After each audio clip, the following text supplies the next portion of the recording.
definitely didn't come to school today expecting this one, but we are definitely ready for the cat venue. Today we are here at the Mirabeau statue. And I'm out here with Cassie and Shelby, two of our nursing students. And we've got a big task at hand today, so I'm gonna ask them a couple questions and see how they're going to deal with this situation. Okay, first off, what kind of planning goes into this kind of procedure?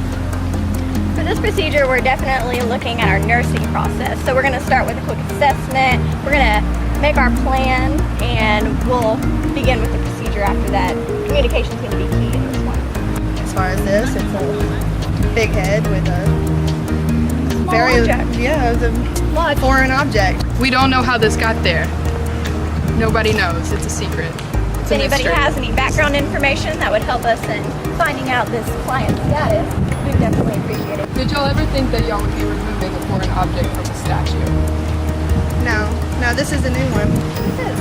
You want to go ahead and get a quick assessment? Let's get a measure on this foreign object.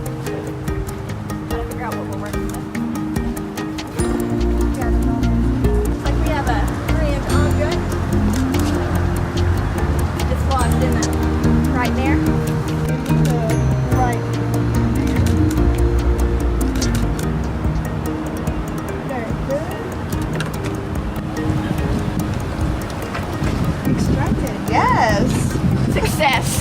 Very successful procedure. High five. No damages. Can you tell me if you're in any pain, sir? All right. We can send this off to lab for testing. And we're finding out that this flu season, nobody's immune.